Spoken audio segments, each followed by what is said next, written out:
Queridos irmãos e amigos, que a doce paz do nosso Senhor e Salvador Jesus Cristo esteja com você e com toda a sua família. Que bom estarmos juntos mais uma vez em nosso culto matinal, nossa escola bíblica dominical, nossa escola de todos os domingos pela manhã. E queremos agradecer a você, meu irmão, minha irmã, meu amigo, minha amiga, que nos dá a honra de poder adentrar em seu lar. A você que neste momento está nos acompanhando através das redes sociais, aproveite este momento e compartilhe este link no grupo de WhatsApp de familiares e amigos e convide-os a estar conosco nesta manhã, aprendendo a palavra do Senhor. Hoje nós estaremos estudando a penúltima lição do nosso trimestre, uma lição maravilhosa, e você não pode perder. Convide aí seus familiares, se estiver em casa, chame-os aí a sentar aí nessa poltrona maravilhosa, nesta sala aí, neste lugarzinho separado para a família, para adorar a Deus, e vamos juntos aprender a palavra do Senhor nesta manhã. Queremos enviar uma saudação especial a todos os nossos irmãos da terceira idade, nossos irmãos que são fiéis aqui todos os domingos pela manhã na Escola Bíblica Dominical. Abra os braços, vamos para aquele momento especial, momento de comunhão, de confraternização, momento fraternal, e receba agora um abraço maravilhoso. Olha aí, ó, que abraço maravilhoso do pastor Ailton, da irmã Judite. Que Deus continue abençoando vocês. Vocês são uma bênção de Deus para as nossas vidas e ministério do nosso pastor. Que o Senhor continue abençoando você e toda a sua família. Vamos nesse momento orar ao Senhor, pedir a Ele a sua bênção toda especial, orar também por aqueles que estão nos acompanhando, estão ligadinhos na Rede Brasil nesta manhã, aqui na Escola Dominical. Se você ligou a sua TV neste momento, disse, mas o que é que está passando?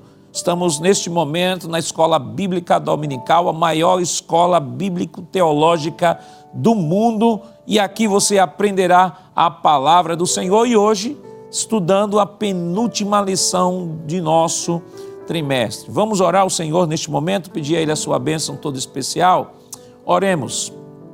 Pai, em nome de Jesus, te rendemos graças nesta manhã, Senhor, pela oportunidade maravilhosa que nos concede de podermos estar aqui para aprendermos a Tua palavra. Queremos pedir uma bênção, Senhor, especial, em favor de todos aqueles que estão sendo alcançados através desta rede, Senhor.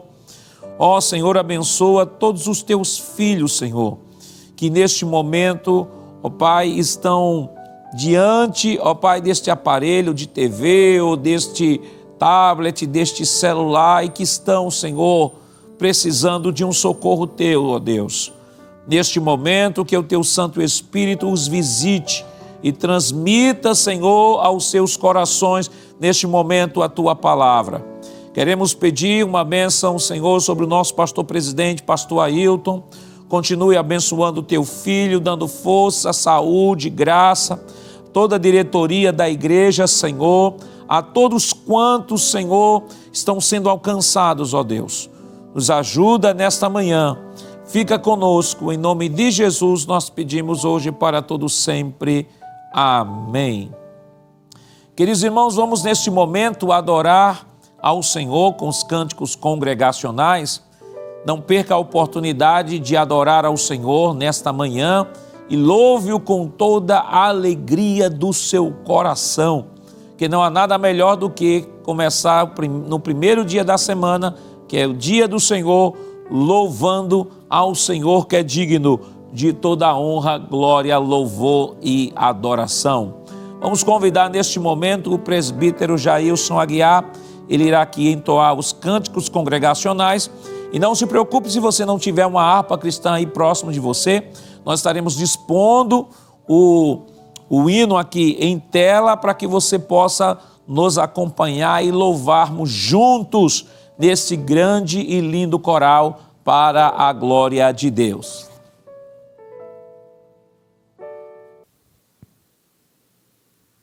A paz do Senhor, meus queridos irmãos, que bênção, que privilégio estarmos reunidos na Escola Bíblica Dominical no ar, na TV, para louvar ao Senhor com muita alegria, aprender a sua bendita palavra. Queremos agradecer a oportunidade, ao escalado desta manhã, e fazer uma menção ao nosso querido pastor, presidente. Vamos louvar ao Senhor com muita alegria, muita satisfação, declarando essas verdades tão lindas, tão profundas, que estão escritas no nosso inário oficial, a harpa cristã, baseadas na palavra de Deus. Hino de número 392 da nossa harpa são os hinos sugeridos na nossa lição da escola dominical. Peregrinos somos. Glória a Deus. Vamos declarar esta verdade. Peregrinos somos aqui, teu labor findar. Deste mundo queremos ir ao celeste lar. Ó pátria muito feliz, em ti irei morar.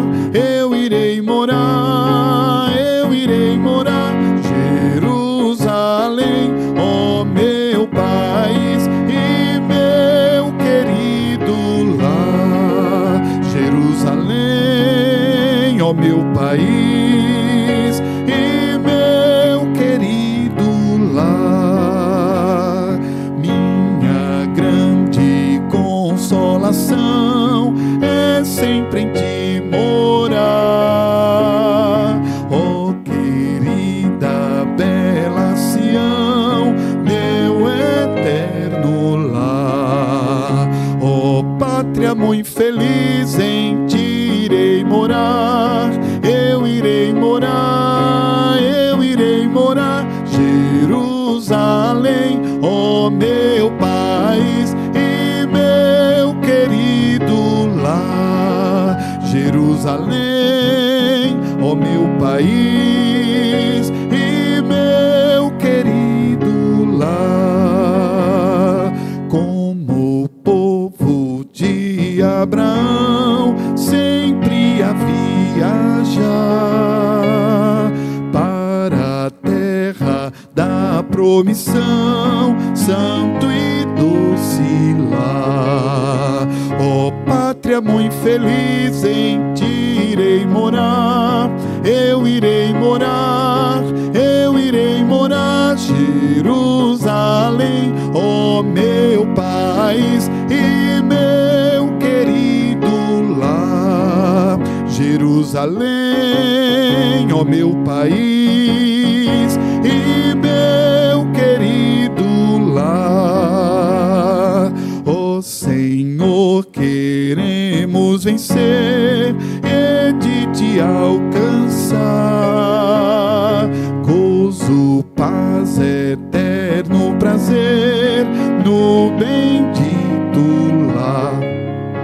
Ó pátria muito feliz, em ti irei morar. Eu irei morar, eu irei morar. Jerusalém, ó meu país e meu querido lar. Expresse assim: Jerusalém, ó meu país e meu querido lar. É meu desejo, é o meu desejo, Jesus, sempre peregrinar,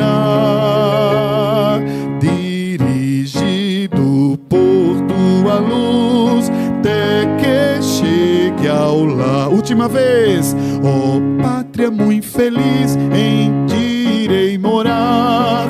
Eu irei morar, eu irei morar. Jerusalém, ó meu país e meu querido lar. Jerusalém, ó meu país e meu querido lar. Aleluia, glória a Deus. Essa é a nossa maior esperança, nossa maior expectativa é de um dia estarmos no nosso lar celestial. Hino de número 394, amados, ainda a mão no arado, não é? Este hino fala do nosso desejo, compromisso, não é, de estar trabalhando até o dia que o Senhor nos chame na sua obra. Aleluia! Glória a Deus! Quem sua mão ao arado já pôs, constante precisa ser. O sol declina e logo após vai escurecer. Avante em Cristo pensando, em oração vigiando, com gozo e amor trabalhando para o lindo céu. Não desanimes por ser tua cruz maior que a do teu irmão. A mais pesada levou teu Jesus, te console então.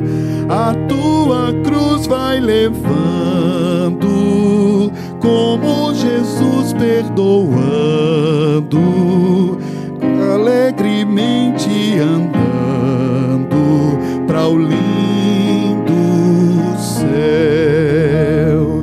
Ser bom soldado de Cristo Jesus, sofrendo as aflições, não sufocando a mensagem da cruz nas perseguições. Vai seu amor proclamando, novas de paz se levando, aos que estão aguardando a salvação. Quando enfim tu largares a cruz, Jesus te coroará. Com santo gozo em glória e luz te consolará. Esquecerás teus lidares, tribulações e pesares, quando no céu desfrutares perfeita paz. Amém. Glória a Deus. Queridos irmãos e amigos, hoje nós estamos estudando a 12ª lição do nosso trimestre, que tem como título O Banquete de Ester, Denúncia e Livramento. O texto áureo está em Provérbios, capítulo 21, versículo 1, que diz: como ribeiros de águas, assim é o coração do rei na mão do Senhor, a tudo quanto quer o inclina. A verdade prática nos diz que devemos reconhecer as autoridades humanas, mas não podemos atribuir-lhes um poder acima do que elas têm a um Deus no céu. Nossa lição está dividida em 3 tópicos. O primeiro tópico tem como título O Banquete e a Denúncia. O segundo tópico, a fúria do rei contra a injustiça. E o terceiro tópico, o grande livramento. A leitura bíblica em classe está em Ester, capítulo 7, versículos do 1 ao 10. Vamos fazer uma leitura neste momento, que é essa leitura bíblica em classe, que está aí em sua tela. Você pode nos acompanhar nesta leitura. Ester, capítulo 7, versículo 1, nos diz o seguinte: vindo, pois, o rei com Amã para beber com a rainha Ester, disse também o rei a Ester, no segundo dia, no banquete do vinho: qual é a tua petição, rainha Ester? E se te dará. E qual é o teu requerimento? Até metade do reino se fará. Então respondeu a rainha Ester e disse: se, ó rei, achei graça aos teus olhos, E se bem parecer ao rei, desse-me a minha vida como minha petição, e o meu povo como meu requerimento, porque estamos vendidos, eu e o meu povo, para nos destruírem, matarem e lançarem a perder. Se ainda por servos e por servas nos vendessem, calar-me-ia, ainda que o opressor não recompensaria a perda do rei. Então falou o rei Assuero e disse à rainha Ester: quem é esse? E onde está esse cujo coração o instigou a fazer assim? E disse Ester: o homem, o opressor e o inimigo é este mau Amã. Então Amã se perturbou perante o rei e a rainha. E o rei, no seu furor, se levantou do banquete do vinho para o jardim do palácio. E Amã se pôs em pé para rogar à rainha Ester pela sua vida, porque viu que já o mal lhe era determinado pelo rei. Tomando, pois, o rei do jardim do palácio a casa do banquete do vinho, Amã tinha caído prostrado sobre o leito do que estava Ester. Então disse o rei: porventura quereria ele também forçar a rainha perante mim nesta casa? Saindo esta palavra da boca do rei, cobriram a Amã o rosto. Então disse Harbona, um dos eunucos que serviam diante do rei: eis que também a forca de 50 côvados de altura que Amã fizera para Mardoqueu, que falara bem do rei, está junto à casa de Amã. Então disse o rei: enforcai-o nela. E enforcaram, pois, a Amã na forca que ele tinha preparado para Mardoqueu. Então o furor do rei se aplacou. Queridos irmãos, neste momento vamos orar ao Senhor, pedir a Ele a sua bênção nesta manhã, agradecendo pela leitura da sua palavra e orar por aquele que neste momento estará ministrando a palavra do Senhor. Oremos nesse instante.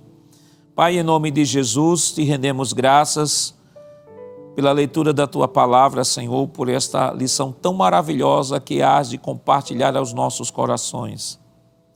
Pedimos a Ti uma bênção especial em favor do Teu Filho que irá ministrar a Tua palavra, Senhor. Ilumina-o pelo Teu Santo Espírito, Senhor. Coloca em seus lábios aquilo que Tu queres ensinar ao Teu povo, Senhor. Fica conosco, em nome de Jesus, nós te pedimos hoje para todo sempre. Amém. Queridos irmãos, neste momento vamos louvar ao Senhor com os nossos dízimos e nossas ofertas para a manutenção do seu trabalho. E vamos convidar aqui o auxiliar e professor irmão Jonas Santana para proceder aqui com uma oração pelos dizimistas e ofertantes.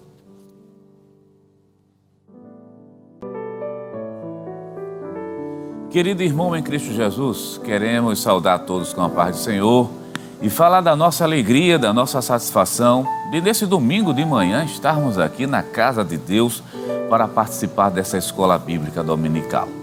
E você sabe, a escola bíblica dominical é um culto e nós já louvamos a Deus através dos hinos. Daqui a pouquinho nós iremos estudar a palavra do Senhor e Deus falará aos nossos corações. Mas também no culto nós temos um momento especial, que é o momento da oferta. Dízimos e ofertas e votos deve ser encarado e entendido como sendo um ato de adoração a Deus, como sendo também um ato voluntário, um ato de agradecimento ao Senhor. Faça isso, que com certeza, e faça dessa maneira, que Deus pode muito abençoar a sua vida. Vamos ler um texto bíblico que fala um pouco sobre essas características daquele que é dizimista, daquele que dá a sua oferta, daquele que quer pagar o seu voto.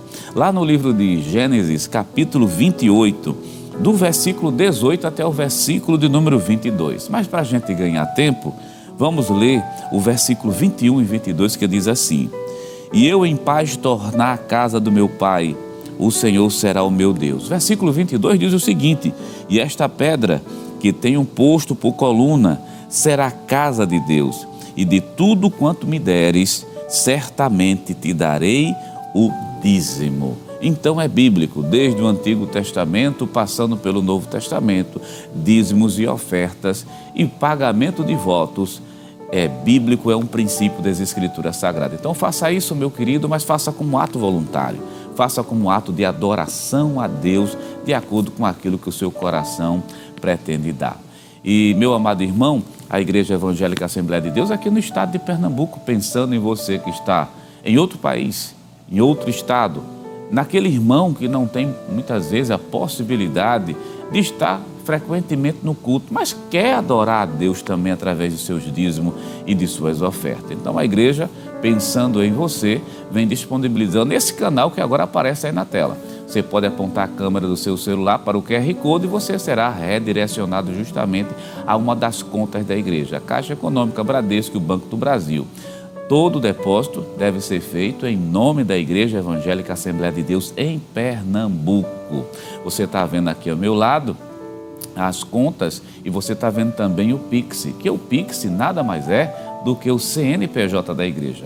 Está na tela, mas eu vou ler para você. 10 632 404 1000 ao contrário, o dígito de número 51. Esse é o CNPJ da Igreja Evangélica Assembleia de Deus em Pernambuco. Querido irmão, vamos fazer o seguinte nesse momento, vamos fazer uma oração de agradecimento. Eu quero convidá-lo para nós orarmos ao Senhor, fazer uma oração de agradecimento, de agradecer pela vida, de agradecer pelo pão que chega em nossas mesas, de agradecer pelo emprego que nós temos. E também nessa oração vamos incluir as pessoas desempregadas. Tem tantos que nesse momento estão querendo uma porta de emprego. Deixa eu te dizer algo da parte de Deus. O Senhor Jesus, Ele pode sim abrir uma porta de emprego para você. Vamos orar ao Senhor? Faça a sua parte que Deus vai fazer a dele. Vamos orar nesse momento. Pai eterno, Cristo amado, Deus maravilhoso, Senhor da glória, Senhor eterno. Queremos te agradecer, queremos te louvar pelo pão que chega em nossas mesas. Queremos te exaltar pelo emprego que tu tens nos concedido, pelas bênçãos que tu tens dado, pelas portas que tu vem abrindo para os teus filhos. Recebe a nossa gratidão através dos nossos dízimos, das nossas ofertas. Senhor, meu Deus, usa de misericórdia com esse teu filho que está desempregado, que está querendo um emprego de carteira assinada. Abençoa ele, ajuda, usa de misericórdia, abre as portas, faz um milagre. Assim nós cremos, nós te pedimos, porque sabemos que tu podes fazer tudo e todas as coisas. Recebe a nossa gratidão no nome santo e poderoso de Jesus. Amém. Amém. Querido irmão em Cristo Jesus, você fica conosco aqui na Rede Brasil de Comunicação e nós vamos ouvir agora mais um hino. E o pastor Nadir Jackson Saraiva, superintendente das escolas dominicais aqui no estado de Pernambuco, convida o presbítero Jailson Aguiar para louvar a Deus com mais um hino e você continua adorando ao Senhor Jesus.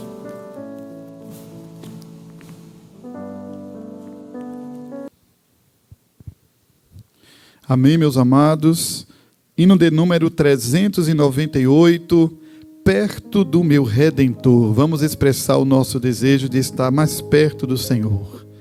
Glória a Deus.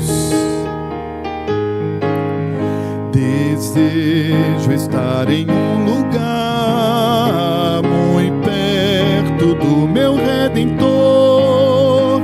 Ali eu posso descansar por seu amparo e seu amor. Muito perto do meu Redentor, seguro abrigo encontrarei, me guardará do tentador.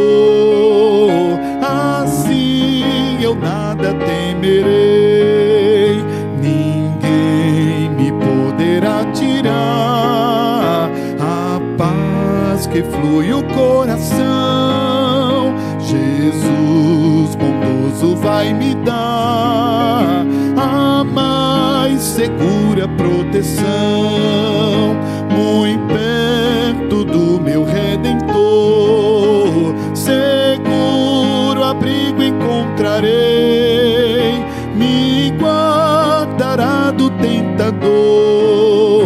Assim eu nada temerei, tristezas nem temor terei, estando perto de Jesus, envolto sempre me verei, com seu fulgor, com sua luz, muito perto do meu Redentor.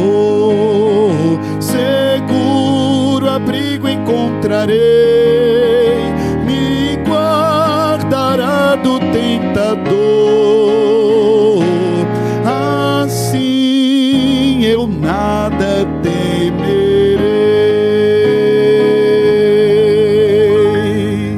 Amém.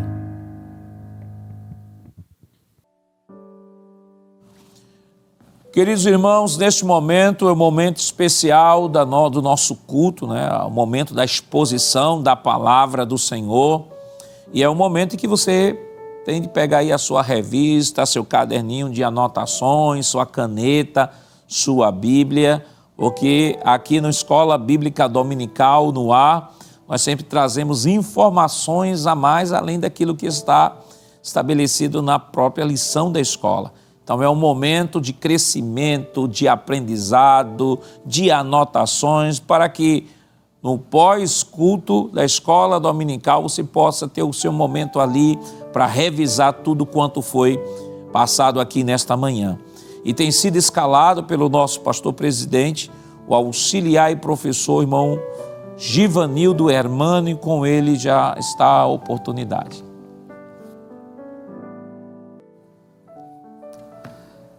Saudamos a todos com a bendita e gloriosa paz do nosso Senhor e Salvador Jesus Cristo. Eu quero agradecer primeiramente a Deus por essa oportunidade e por este privilégio de estarmos juntos nessa escola bíblica dominical. Quero agradecer também ao nosso amado pastor presidente pela honra que nos concede de poder cooperar neste programa, e agradecer também ao pastor Jackson, a equipe da Superintendência das Escolas Bíblicas Dominicais, por essa oportunidade. Meus irmãos, como já foi dito, aqui pelo pastor Jackson, estamos estudando a lição de número 12, já estamos na penúltima lição do trimestre, esse trimestre tão rico, tão maravilhoso, tão abençoado, Creio que todos hão de concordar comigo, que nós estamos aprendendo lições preciosas, maravilhosas, baseadas tanto no livro de Ruth quanto no livro de Esther. A cada semana, o Espírito Santo de Deus tem se utilizado dos seus servos, assim, dos professores da escola dominical, e juntos estamos aprendendo mais da palavra do Senhor, crescendo na graça e conhecimento de nosso Senhor e Salvador Jesus Cristo. E a lição de número 12 tem por título O Banquete de Esther, Denúncia e Livramento. Antes de nós adentrarmos no estudo da lição de número 12, eu gostaria de relembrar as duas últimas lições. Na lição de número 10, por exemplo, nós estudamos sobre o plano de livramento e o papel de Esther. Nós vimos que Esther foi à presença do rei, mesmo sem ser chamada, mesmo sem ser convidada, e naquela ocasião o rei estende o cetro e ela faz uma petição ao rei para que ele comparecesse ao primeiro banquete, tanto ele quanto Amã. E nós vimos na lição de número 11 que está exatamente entre os dois banquetes, porque na verdade Esther ofereceu 2 banquetes, e nós vamos perceber que na lição de número 11 nós estudamos sobre a humilhação de Amã e a honra de Mardoqueu. E hoje estudaremos a lição de número 12, que fala exatamente sobre este segundo banquete, o banquete do vinho, onde o rei e Amã foram convidados para poderem participar deste banquete. E nós gostaríamos de iniciar o estudo da lição, primeiro definindo alguns termos. Primeiro, nós vamos definir o termo banquete. O livro de Esther fala de muitos banquetes.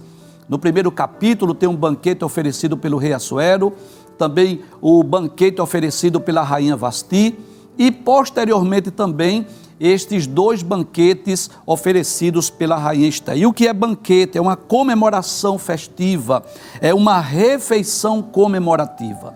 Na verdade, este banquete, ou estes 2 banquetes que foram oferecidos pela rainha Esther, tinha por objetivo denunciar o plano mau de Amã, que todos nós já sabemos, que era não só matar a Mardoqueu, mas também exterminar todos os judeus. Então esses banquetes, chamados de banquetes do vinho, oferecidos pela rainha Ester, tinha esse objetivo. Não era necessariamente uma comemoração apenas, mas era uma estratégia, uma oportunidade para denunciar os planos maus de Amã. O outro termo que nós gostaríamos de definir é exatamente denúncia. E o que é uma denúncia? É uma acusação. Nós vamos perceber ao menos duas acusações aqui importantes no livro de Ester. Aquela do capítulo de número 2, quando Mardoqueu denuncia aqueles dois guardas, aqueles dois eunucos, Bigtan e Teres, que estavam intentando fazer o mal, uma conspiração contra o rei Assuero. E esta segunda denúncia agora da rainha Ester, onde ela vai denunciar os planos maus de Amã. E a terceira palavra-chave que está no tema da nossa lição é exatamente livramento, porque neste segundo banquete do vinho, a rainha Ester vai denunciar o plano mau de Amã, e nós vamos ver que é através dessa ocasião, deste banquete, onde Deus provê um livramento para o povo judeu, como nós veremos a seguir. Então, sem dúvida, estamos partindo já para o desfecho, tanto deste trimestre, quanto também do livro de Ester. E é interessante que nós podemos extrair muitas lições maravilhosas e preciosas para as nossas vidas. Então vamos começar do primeiro ponto, primeiro tópico da nossa lição, que fala sobre o banquete e a denúncia. E no primeiro subponto fala exatamente sobre a instabilidade de Amã. Por que essa palavra instabilidade? Eu posso traduzi-la aqui ou substituí-la por altos e baixos, né? A história de Amã é marcada por altos e baixos. Por exemplo, no capítulo de número 3, eu espero que você esteja aí com a sua Bíblia, além da sua revista, né? Vamos perceber, por exemplo, no capítulo 3, versículo 1 diz assim: depois dessas coisas, o rei Assuero engrandeceu Amã, filho de Amedata, Agagita, e o exaltou e pôs o seu lugar acima de todos os príncipes que estavam com ele. Então a gente percebe que ele vai ascendendo, ele vai crescendo, Amã vai se tornando uma pessoa muito influente naquele grande império da Pérsia.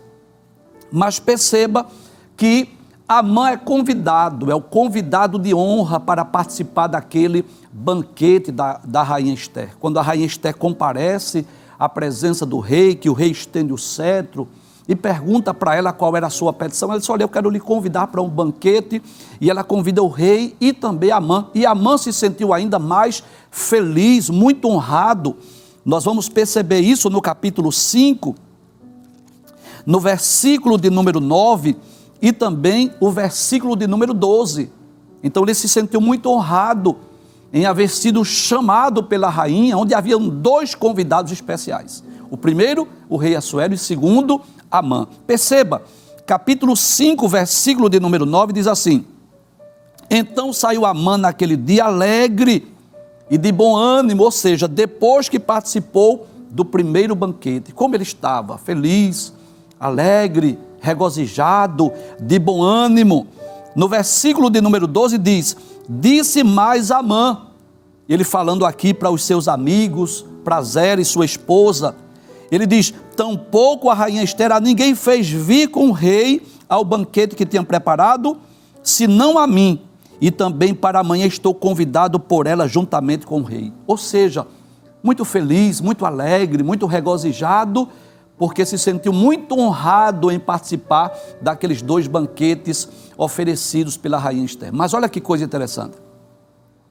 Entre o primeiro e o segundo banquete, há uma ação divina, uma ação sobrenatural. Deus age em prol do povo judeu, que é exatamente o que nós estudamos na lição anterior, capítulo de número 6, quando Mardoqueu foi honrado. Você deve lembrar, porque nós estudamos semana passada, que o rei teve uma insônia e pediu para que fosse lido o livro das crônicas, e a página, né? A história que foi lida no livro das crônicas foi exatamente a história de Mardoqueu, que havia denunciado aquela conspiração. E aí o rei pergunta: o que foi feito a Mardoqueu? Nada, não recebeu nenhuma honraria, nenhuma homenagem, nenhuma promoção, nada foi feito. E aí o rei pergunta: quem é que está no pátio? Aí disseram: quem está é Amã, que estava ali para quê? Para pedir ao rei autorização para enforcar Mardoqueu. E o que é que acontece?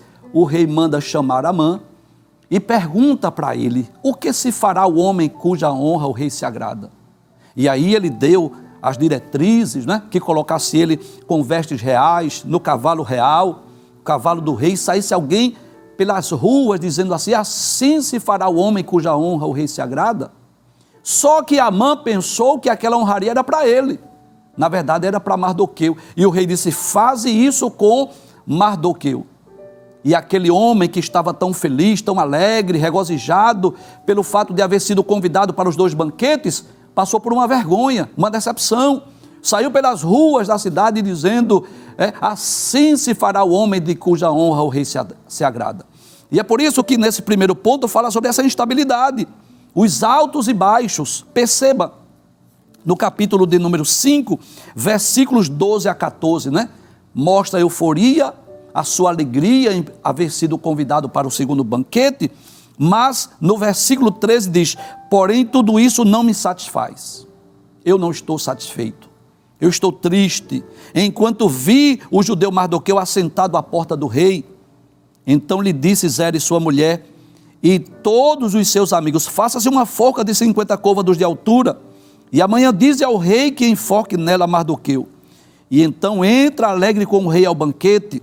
E esse conselho pareceu bem a Amã e mandou fazer a forca. Então perceba que, apesar de ele se sentir honrado em ser convidado para os 2 banquetes, mas estava perturbado, e no capítulo 6 mostra que ele saiu pelas ruas, conduzindo aquele cavalo que Mardoqueu estava sentado. Então foi um período assim de altos e baixos, né?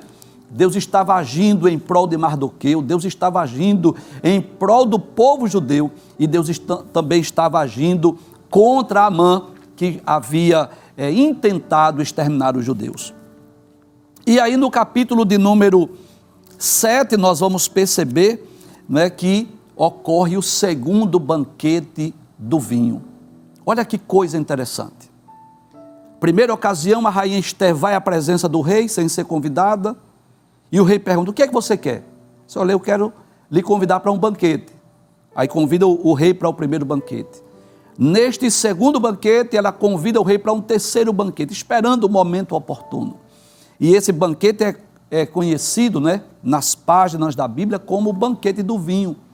Era comum naquela época, nos tempos bíblicos, né, não só na história do povo judeu de Israel, mas nos grandes impérios, haver muito vinho nas festas. Nós vamos perceber, por exemplo, no capítulo 1, versículo 7, diz: naquele banquete oferecido pelo rei Assuero, né?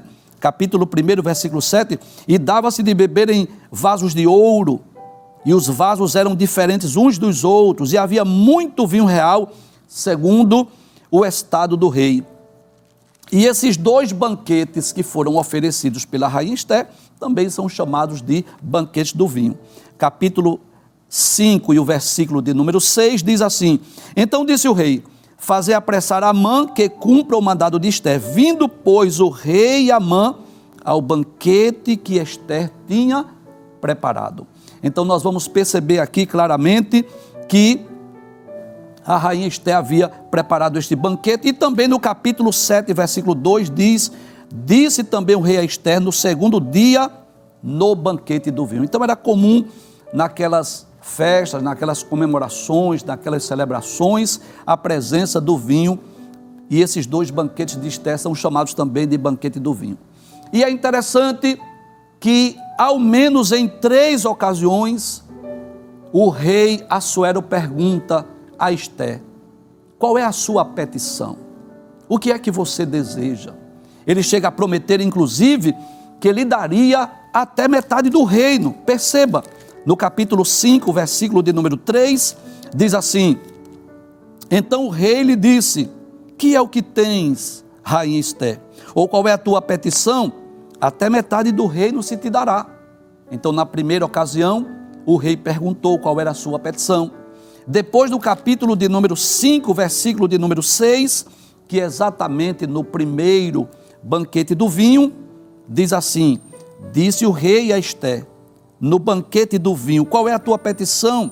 E se te dará, e qual é o teu requerimento? E se te fará ainda metade do reino. E finalmente no capítulo 7, versículo 2, disse também o rei a Ester no segundo dia no banquete do vinho, qual é a tua petição, rainha Ester? E se te dará, e qual é o teu requerimento? Até metade do reino se fará. Em outras palavras, o rei Assuero estava com o coração desejoso de atender o requerimento, a petição da rainha Ester. Só que ele não tinha ideia do que ela iria pedir, né? Eu diria que havia um suspense no ar, talvez até uma certa curiosidade do rei. Talvez ele tenha pensado consigo, o que é que a rainha tanto deseja, o que é que ela tanto almeja, por que é que ela não fala logo? Mas isso nos ensina uma grande lição, né? É saber esperar o tempo de Deus. Uma das virtudes, uma das características da rainha Ester é a sua sabedoria, é esperar o momento certo, o momento de agir, o momento de falar. Não basta falar a verdade, não basta dizer a verdade, é preciso saber o tempo certo, o tempo oportuno. Glória a Deus. E Ester destaca-se aqui como esta mulher prudente, com esta sabedoria para fazer a petição no momento certo. Em Eclesiastes capítulo 3, versículo 1, diz que tudo tem o tempo determinado, e há tempo para todo propósito debaixo do céu.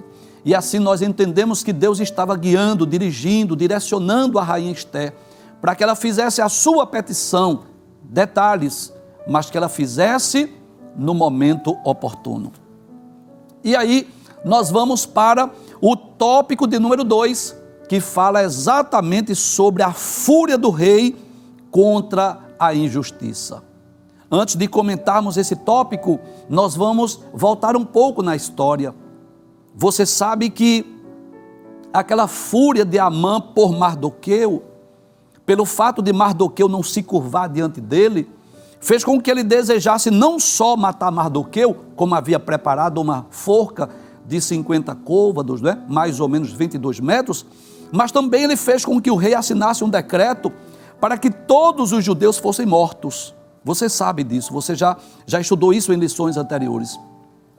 E o rei agiu de forma precipitada, o rei simplesmente deu autonomia para que Amã escolhesse um dia determinado para que todos os judeus fossem mortos e os seus bens fossem confiscados. Mas uma coisa que o rei não sabia era que a rainha, a mulher a quem ele amava, aquela mulher a quem ele escolheu para estar ao seu lado, ela também era judia. Aquele decreto que ele assinou estava determinando não só a morte dos judeus, mas também da própria rainha. Ou seja, a própria rainha estava correndo risco de morte, não? Ela poderia também ser morta naquele dia de Pur, naquele dia que foram escolhidos, né? Que foi escolhido em sorte para que os judeus fossem mortos. E chegou o momento, nesse segundo dia do banquete do vinho, da rainha Ester denunciar aquele plano mau de Amã. Nós vamos perceber no capítulo 7, versículos 3 e 4, né, que vem a revelação do plano. A rainha Ester vai denunciar aquele plano mau de Amã. Diz assim a palavra de Deus, capítulo 7, versículos 3 e 4. Então respondeu a rainha Ester e disse: se, ó rei, achei graça aos teus olhos, glória a Deus, e se bem parecer ao rei, desse-me a minha vida como minha petição, e o meu povo como meu requerimento. Olha que coisa interessante. O rei havia perguntado qual era a sua petição e qual era o seu requerimento, e a resposta foi essa: a minha vida como a minha petição, e o meu povo como o meu requerimento.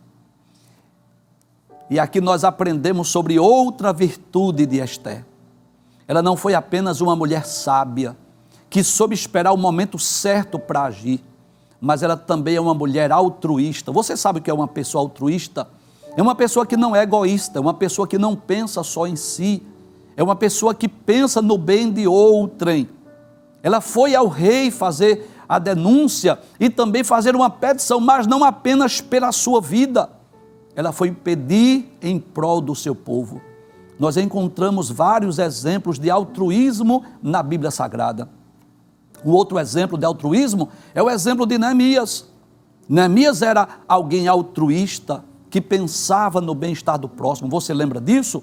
Nos 2 primeiros capítulos do livro de Neemias, quando ele soube através de Anani, um dos seus irmãos, que o povo de Jerusalém estava em miséria, em desprezo, que as portas estavam queimadas, os muros derrubados, ele começou a chorar, orar, jejuar, e na oportunidade, no tempo oportuno, pediu ao rei autorização para voltar a Jerusalém, para edificar os muros, para tapar as brechas. É um exemplo de altruísmo, alguém que intercede, alguém que pede em prol de outrem, alguém que está interessado no bem de outrem. E nós vamos ver aqui essa virtude da rainha Esther, que não estava preocupada apenas com a sua vida, mas estava preocupada com a vida do povo judeu. Olha que coisa interessante. Na eterna sabedoria de Deus, o Deus que é onisciente, o Deus que conhece o futuro, já sabia do plano mau de Amã. Deus já sabia de antemão que Amã faria com que o rei assinasse aquele decreto autorizando a morte de todos os judeus. Mas Deus coloca no palácio uma mulher sábia, prudente, altruísta, para que pudesse ir à presença do rei, interceder pelo povo judeu. Ainda no versículo de número 4, ela vai explicar detalhes. Ela vai dizer assim: porque estamos vendidos. Glória a Deus. O rei não tinha ideia do que estava acontecendo ainda, não estava ainda sem entender o porquê daquela petição, daquela frase. Ela diz: estamos vendidos, eu e o meu povo, para nos destruírem. Glória a Deus. Matarem, lançarem a perder. Aí ela justifica. Olha que coisa interessante. Olha a humildade desta mulher. Ela não é apenas sábia, ela não é apenas altruísta, mas ela é humilde. Nós vamos ver a humildade daquela mulher. Ela diz assim: se ainda por servos e por servas nos vendessem, calar-me-ia. Em outras palavras, ela disse assim: se nos fizessem de servos, de escravos, eu estava até calada. Mas ela continua: por servo e serva nos vendesse, calar-me-ia, ainda que o opressor não recompensaria a perda do rei. Glória a Deus. Ela mesmo sendo rainha, chegou a dizer assim: olha, se esse decreto dissesse que nós deveríamos ser servos, ser escravos, eu estava até calada, eu até me calaria, mas o decreto ele é mais audacioso, ele é mau, ele é maligno. O decreto diz que nós devemos ser mortos. E aí nós vamos para o segundo tópico do segundo subtópico, do segundo tópico, que diz assim: quem fez isso? Foi a pergunta agora, segundo tópico, segundo subtópico. O rei agora fica curioso. Quem fez isso? Quem é esse homem mau? Quem foi essa pessoa que intentou destruir os judeus? E a própria rainha foi a pergunta. E isso está no capítulo de número 7, versículos 5 e 6. Diante daquela acusação, para a surpresa do rei, ele pergunta assim: então falou o rei Assuero e disse à rainha Esther: quem é esse? E nós aqui aprendemos outra lição, que aquele rei, ele estava mal assessorado, que Amã era um homem mau, um homem maligno, um homem astuto. Nós já vimos, já estudamos sobre Amã em lições anteriores. Um agagita, um descendente de Agag, que era rei dos amalequitas, que era de um povo inimigo do povo judeu.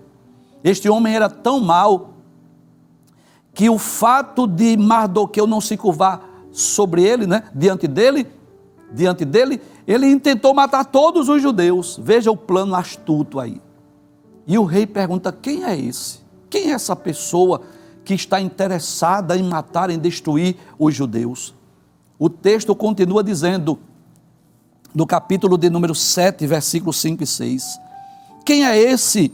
E onde está esse cujo coração o instigou a fazer assim? E disse Esther, olha a denúncia, não é isso que trata o tema da nossa lição, não é? Primeiro, o banquete, glória a Deus. Segundo, a denúncia, aí vem a denúncia. Momento oportuno a rainha Esther vai falar, e disse assim, o homem, o opressor e o inimigo é este mau Amã. Perceba aqui 3 características de Amã. Primeiro, ele é um opressor. Era alguém que vivia oprimindo o povo judeu, que desejava oprimir Mardoqueu. O que mais? Ele é também inimigo. Inimigo do povo de Deus, inimigo dos judeus. E o que mais? Diz que ele é mau. 3 características de Amã que são mencionadas nesse texto. Então Amã se perturbou perante o rei e a rainha. Agora não tinha como ele fingir, como ele se desculpar. Ele agora havia sido denunciado. Aquele homem que havia entrado no banquete feliz pelo fato de ser convidado, um convidado de honra, agora estava envergonhado. E no versículo de número 7, diz que, e o rei no seu furor, se levantou do banquete do vinho para o jardim do palácio. Olha que coisa interessante. O rei ficou tão furioso, que diante daquela acusação ele saiu, foi passear no palácio. É o que está no terceiro subtópico do segundo tópico. A terrível reação do rei. Como não ficou o rei naquela ocasião? Furioso, indignado, porque Amã, apesar das suas características más, chamado de opressor, de inimigo, de maligno, mas foi alguém muito honrado no reino da Pérsia. O rei Assuero havia dado a ele uma posição honrada, privilegiada, e agora o rei estava furioso. Eu vou dizer até decepcionado pelo fato de confiar naquele homem. E aí ele vai para o jardim do palácio. Quem sabe pensar consigo, o que é que eu faço? Como eu devo agir? Como eu devo proceder? Aquela denúncia trouxe preocupação, trouxe perturbação ao rei. Perceba que no versículo de número 7 diz, e o rei no seu furor se levantou do banquete do vinho para o jardim do palácio. E naquela ocasião que o rei se levanta, vai lá para o jardim, quem sabe pensar consigo, o que é que eu faço? Qual é a providência que eu vou tomar? Aí diz o texto, e Amã se pôs em pé para rogar a rainha Esther pela sua vida, porque viu que já o mal lhe era determinado pelo rei. Olha o contraste agora. Aquele homem maligno, aquele homem mau, aquele homem opressor que havia intentado enforcar a Mardoqueu, que fez com que o rei assinasse um decreto dizendo que todos os judeus deveriam ser mortos e os seus bens confiscados. Onde ele estava agora? Diante da rainha, envergonhado, decepcionado, vendo que o mal estava se aproximando.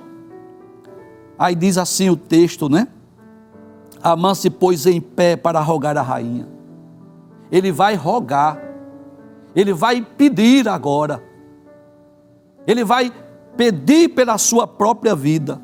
E o que acontece? Quando o rei está voltando do palácio, que vê aquela cena, o rei ficou ainda mais furioso, o rei ficou ainda mais indignado. O versículo 8 diz assim, tornando, pois, o rei do jardim do palácio à casa do banquete do vinho, Amã tinha caído prostrado sobre o leito em que estava Esther. Naquele ato de desespero, naquele momento de vergonha, de decepção, ele estava lá prostrado diante da rainha. Então disse o rei, porventura quereria ele também forçar a rainha perante mim nesta casa? Será que ele quer ainda violentar a rainha? Será que ele quer me envergonhar aqui dentro do palácio? O rei ficou ainda mais indignado, o rei ficou ainda mais furioso. Então, observe que o mal já vinha se aproximando de Amã. Deus estava trabalhando não só para livrar o povo judeu, mas para punir, para castigar aquele homem mau. E aí nós vamos para o terceiro tópico, que fala sobre o grande livramento. O primeiro subtópico diz: a história da forca chegou ao palácio. Olha que coisa interessante. Amã, aconselhado pela sua mulher Zeres, pelos seus amigos, havia mandado construir uma forca de 50 metros, de 50 côvados, mais ou menos 22 metros. Por que tão alta? Possivelmente, ele queria que a morte de Mardoqueu fosse vista em qualquer lugar daquela cidade. Ele queria fazer da morte de Mardoqueu um espetáculo, mas o que ele não sabia é que aquela forca seria usada para ele mesmo. Assim como na ocasião que o rei Assuero perguntou: o que se fará ao homem cuja honra o rei se agrada? E ele pensou que era ele que seria honrado, mas na verdade foi Mardoqueu. Agora ocorreu o inverso. A forca que ele preparou para Mardoqueu seria usada para ele mesmo. Quem seria enforcado? Não Mardoqueu, mas o próprio Amã. Perceba no capítulo de número 7, versículo de número 9. Então disse Arbona, um dos eunucos que serviam diante do rei. Ou seja, agora houve uma denúncia. Olha, tem uma forca ali que está preparada para Mardoqueu. Ele diz: eis que também a forca de 50 côvados de altura que Amã fizera para Mardoqueu, que falara para bem do rei, está junto à casa de Amã. E agora o rei, além de perceber a maldade de Amã, pelo fato de querer o mal de todos os judeus, inclusive da própria rainha, o rei já havia ouvido a leitura do livro das crônicas e havia reconhecido que Mardoqueu era um homem fiel, sincero, e ele, sabendo agora daquela forca preparada para Mardoqueu, o que foi que o rei fez? Disse o rei: enforcai-o nela. E o que foi que aconteceu? Versículo de número 10, e enforcaram, pois, Amã na forca que ele tinha preparado para Mardoqueu. Então o furor do rei se aplacou. E diante dessa denúncia, diante desta dupla acusação, primeira acusação da própria rainha, falando do plano mau de Amã, e agora a denúncia dessa forca que estava preparada para Mardoqueu, diante desta dupla denúncia, além do fato de Amã se prostrar lá, se curvar diante da rainha, isso trazer furor ao rei, o rei disse: manda enforcá-lo. E o que é que nós aprendemos? Qual é a lição prática que nós podemos aprender? É a lei da semeadura. Há uma lei estabelecida por Deus, muito presente na Bíblia, na história da humanidade. Gálatas capítulo 6, versículo 7 diz que Deus não se deixa escarnecer, porque tudo que o homem plantar, isto também ceifará. O que ele semear, ele ceifa. O que ele planta, ele colhe. E você sabe muito bem disso. Nem precisa ser agricultor para saber disso, que quem planta feijão, colhe feijão, quem planta milho, colhe milho, quem planta arroz, colhe arroz. Quem planta ódio, colhe ódio. Quem planta maldade, colhe maldade. Quem planta amor, colhe amor. Quem planta bondade, colhe bondade. É uma lei que foi estabelecida por Deus. Amã, aquele homem mau, astuto, maligno, perverso, de um coração mau, que queria ver o final, não só de Mardoqueu, mas do próprio povo judeu. Agora ele é enforcado na forca que ele mesmo preparou para Mardoqueu. Há outros textos na Bíblia Sagrada que nos fala sobre essa lei da semeadura. Se você dispõe de uma Bíblia, você pode ler comigo livro de Jó, no capítulo 4, versículo de número 8. Olha que coisa interessante. Diz assim: segundo eu tenho visto, os que lavram iniquidade e semeiam mal, cegam isso mesmo. Em outras palavras, aqueles que plantam iniquidade, aqueles que plantam mal, colhem isso mesmo. Essa palavra serve de alerta, de advertência para cada um de nós. Nós vamos ver ainda no livro dos Provérbios, capítulo de número 22, e o versículo de número 8, diz assim: o que semear a perversidade, ou seja, aquele que planta a perversidade, cegará males. Vai colher o que? Males, e a vara da sua indignação falhará. Então a Bíblia é enfática em falar acerca desta lei da semeadura. Mas não é só essa lição que nós aprendemos acerca dessa história envolvendo Amã, Mardoqueu, Esté e o povo judeu. Nós aprendemos também sobre o perigo de mexer com o povo de Deus. A Bíblia está repleta de exemplo daqueles que perseguem o povo de Deus, que o fim dele é trágico. Aqueles que lutam, que pelejam contra o povo de Deus, o fim dele é trágico. Você lembra do filisteu de Gate? Você lembra da história de Golias, que até as crianças conhecem? Aquele homem que durante 40 dias, 2 vezes ao dia, ia afrontar o exército de Deus. Dizia ele em suas palavras: dá-me um homem, não precisa 2 exércitos guerrearem, basta um só. Será que não há nenhum valente em Israel que possa lutar comigo? Meu Deus, e na verdade não havia. Os valentes, os guerreiros estavam todos amedrontados. Nem mesmo Saul teve coragem de enfrentar o filisteu de Gate. E Deus se utiliza de quem? De um jovem pastor de ovelhas, que não tinha habilidade com espada, escudo e lança, mas ao ouvir a afronta daquele filisteu, perguntou: quem é este incircunciso para desafiar o exército do Deus vivo? Glória a Deus. E com uma pedrada, ele atinge aquele gigante que cai por terra, e com a espada do gigante ele corta a sua cabeça. Você lembra de Senaqueribe? Ele estava com um exército de 185 mil soldados para invadir Judá. Mandou cartas para que fossem lidas lá diante dos embaixadores e amedrontou o povo judeu, dizendo assim: quem é o Deus que vai impedir? Assim como eu invadi as terras de Israel, eu vou invadir Judá, Jerusalém também.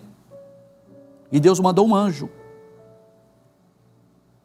Matou 185 mil soldados do exército de Senaqueribe, deixou ele vivo por um tempo, para que antes de sua morte, ele reconhecesse que há Deus em Israel. Quem não se lembra lá do segundo livro das Crônicas, capítulo de número 20, quando chegou os mensageiros a dizer ao rei Josafá, que 3 povos, os amonitas, os moabitas e os edomitas, que eram aqueles que habitavam lá nas montanhas de Seir, se juntaram, se reuniram para invadir Judá. E naquele momento de desespero, Josafá vai ao templo, vai orar, vai buscar a Deus. E Deus dá a estratégia, Deus usa um profeta, Jaaziel é o nome do profeta, e diz que colocasse os tocadores, os cantores à frente da guerra, e à medida que os instrumentos iam sendo tocados, aqueles 3 povos, aqueles 3 exércitos começaram a lutar contra si mesmos, e não foi preciso nem o povo de Judá guerrear. Quem não se lembra de Saulo de Tarso, que estava com a sua fúria perseguindo os cristãos, que foi até a cidade de Damasco para trazer preso a Jerusalém, quer homens, quer mulheres, mas ouviu uma voz do céu que dizia: Saulo, Saulo, por que me persegues? Olha que coisa interessante. Jesus não perguntou assim: por que você está perseguindo o meu povo? Por que você está perseguindo a igreja? Não, as palavras de Jesus foram essas: por que me persegues? Em outras palavras, Jesus estava dizendo: quem persegue este povo está perseguindo a mim. Então, O fim daqueles que perseguem o povo de Deus é trágico. E a história de Amã é mais uma história trágica, que desejava matar Mardoqueu à forca, que desejava ver o fim do povo judeu, que desejava confiscar os bens do povo judeu, mas quem morreu enforcado foi ele mesmo. Mas além dessa história ou dessa lição, nós vamos também pensar no futuro. Citamos exemplos do que ocorreu no passado. Citamos exemplos aqui do gigante Golias, de Senaqueribe, dos 3 povos que lutaram entre si. Citamos o exemplo de Saulo de Tarso, mas podemos pensar no futuro. O povo judeu, no decorrer da história, no decorrer dos séculos, sempre foi cercado por inimigos. Muitas vezes este povo foi invadido, as cidades de Judá invadidas. Muitas vezes Jerusalém foi destruída. O povo judeu ainda hoje está enfrentando a guerra nesse período, nesse momento que estamos vivendo. O povo de Israel ainda está em guerra. Mas eu posso dizer, sem medo de errar, que haverá um tempo em que todos os inimigos do povo judeu serão destruídos. Isso ocorrerá no final da grande tribulação, durante a batalha do Armagedon, quando Jesus descer sobre as nuvens do céu com poder e grande glória, ele vai destruir todas as nações inimigas de Israel.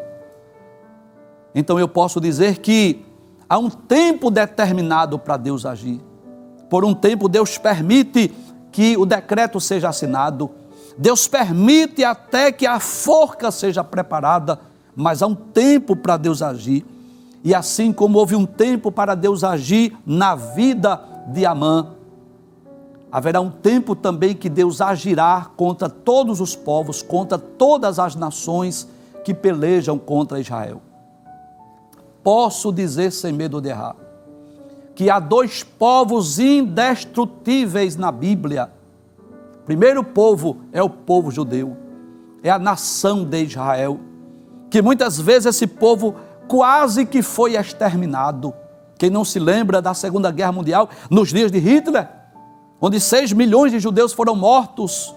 Mas perceba, ele não conseguiu exterminar o povo judeu, porque é impossível que este povo seja destruído, ainda que exércitos e nações do mundo inteiro se levantem para guerrear contra o povo judeu, não irá conseguir destruí-los, porque a mão de Deus está sobre este povo, eu não tenho dúvida disso. Há profecias, há promessas que ainda vai se cumprir na vida do povo judeu. O segundo povo indestrutível é exatamente a igreja.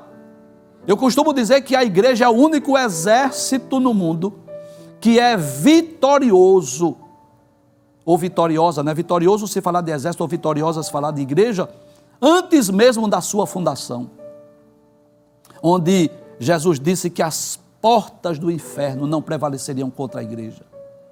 Então, nesses 2 milênios, nestes aproximadamente 20 séculos de história da igreja, muitos inimigos já se levantaram para destruir, para arruinar a igreja, mas a igreja continua de pé, na sua marcha e cumprindo a vontade de Deus. Então não adianta pelejar contra o povo judeu, porque este povo é indestrutível, e também não adianta lutar contra a igreja, porque também a igreja é um povo indestrutível. E para finalizar, o terceiro tópico, só tem apenas 2 tópicos. O primeiro é a história da forca chegou ao palácio. Nós já vimos que quem morreu foi Amã e não Mardoqueu. E o segundo subtópico diz assim: os ventos mudaram. Glória a Deus. Eu posso dizer que Deus tem o controle de tudo. Ele tem um controle do vento, ele tem um controle da história. O sentido aqui é: a história muda. Deus muda a história. Deus muda a cena.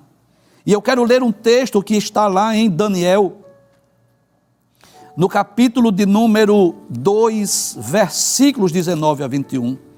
Deus é soberano.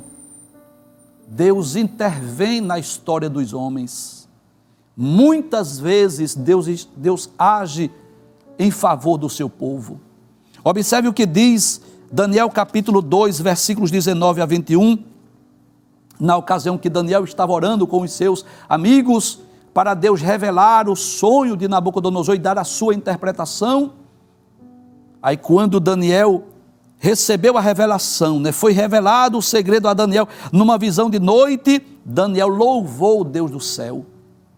Ele disse, falou Daniel e disse, seja bendito o nome de Deus para todo sempre, porque dele é a sabedoria e a força.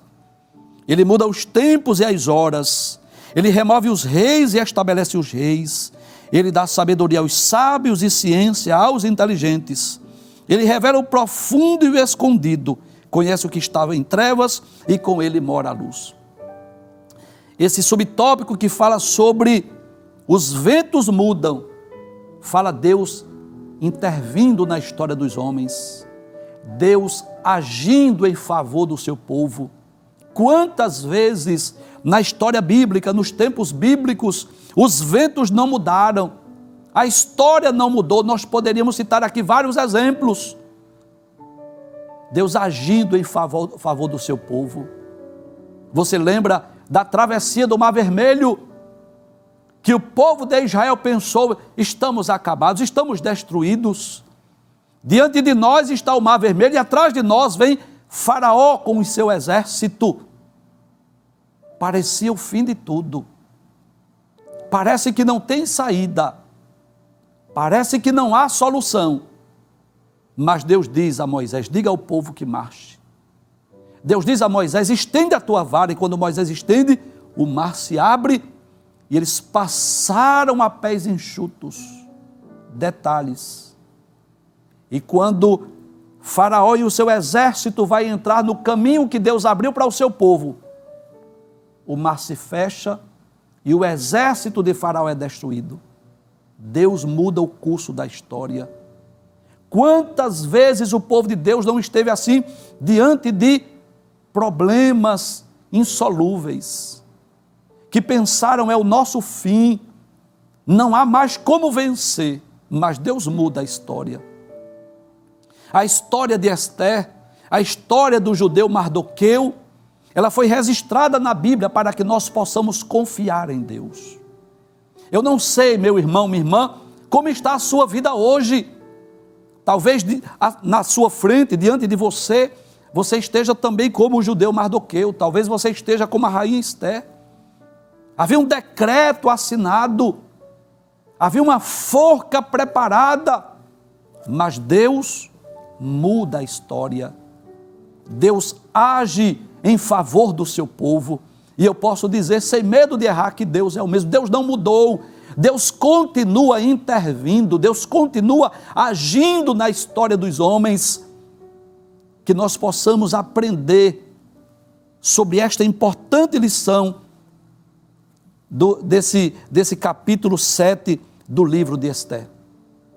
Deus agindo, Deus intervindo na história dos homens, Deus mudando o quadro, Deus mudando a situação. Nós vamos perceber que essa lição fala exatamente de banquete, fala de denúncia e fala de livramento. Através daquela denúncia, Deus provê um livramento que nós vamos estudar na lição de número 13. Nós vamos perceber na última lição deste trimestre que a lei dos medos e dos persas era uma lei irrevogável. Nem mesmo o rei poderia revogar o decreto. O decreto já estava assinado, a forca para Mardoqueu já estava erguida. Parecia o fim de tudo. Mas eu quero dizer que quando acabam os recursos humanos, entra em ação os recursos divinos. Talvez na ótica humana não tenha saída, não tenha solução, mas Deus tem uma saída, Deus tem uma solução. Que Deus nos ajude para que nós possamos depositar nele a nossa confiança. Glória a Deus. Foi isso que fez o judeu Mardoqueu.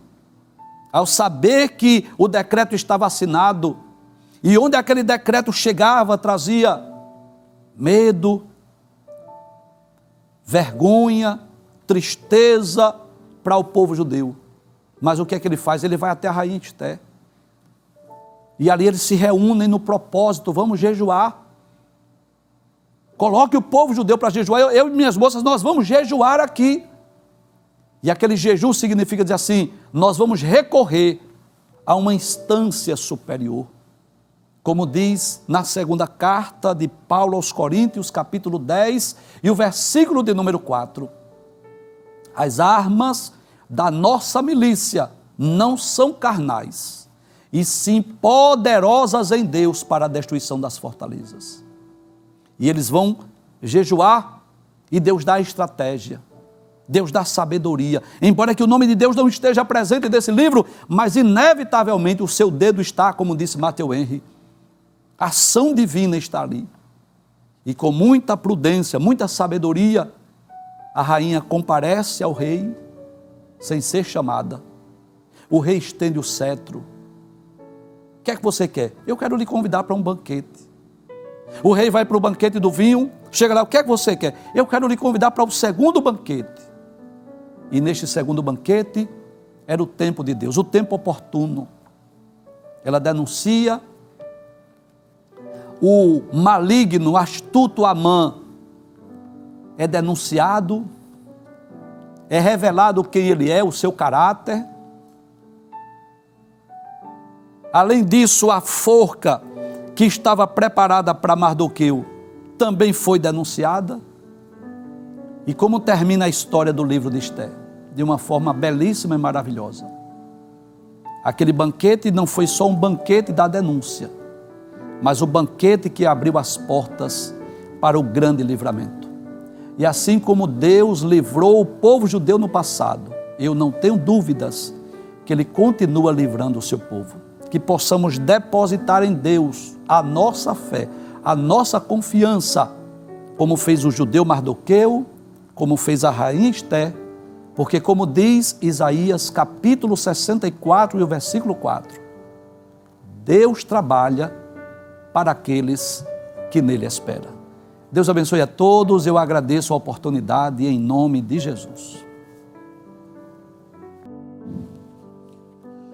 Queridos irmãos e amigos, que bênção de Deus, essa lição maravilhosa. Estamos hoje na penúltima lição do nosso trimestre e queremos aproveitar a oportunidade para lhe convidar para no próximo final de semana, no próximo domingo, neste mesmo horário, estejamos todos juntos para o encerramento deste trimestre que foi uma bênção de Deus. Deus está falando poderosamente aos nossos corações e estamos crescendo na graça e no conhecimento do nosso Senhor e Salvador Jesus Cristo. Vamos orar neste momento agradecendo ao Senhor por tudo quanto Ele nos concedeu. Se você puder, onde você estiver neste momento, feche seus olhos e ore comigo. Pai, em nome de Jesus, queremos te render graças, Senhor, por tudo quanto temos ouvido da Tua parte nesta manhã, pelo momento e a oportunidade que nos concedeste de podermos adorar-te, Senhor, e crescermos na graça e no conhecimento do nosso Senhor e Salvador Jesus Cristo. Queremos pedir uma bênção, Senhor, em favor do nosso pastor-presidente, pastor Ailton. Continua abençoando o teu filho, a toda a diretoria da igreja, a todos os pastores, Senhor, direções de EBDs, professores, alunos, a todos quantos estão sendo alcançados através desta programação, ó Pai, que a tua boa mão de Deus continue estendida sobre cada um dos teus filhos. Nos dá, Senhor, um dia abençoado para a glória e honra de teu nome. Continua, Senhor, falando aos nossos corações, nos fortalecendo através da tua palavra. Fica conosco, em nome de Jesus nós pedimos, hoje para todo sempre. Amém.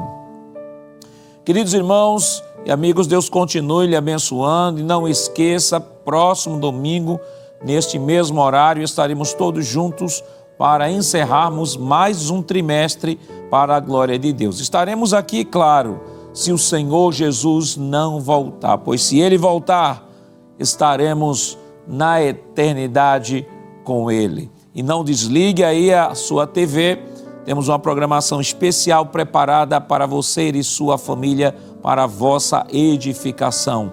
e que a graça do nosso Senhor Jesus Cristo, o amor de Deus nosso Pai, a comunhão do seu Santo Espírito estejam com todos hoje e para todos sempre. Amém.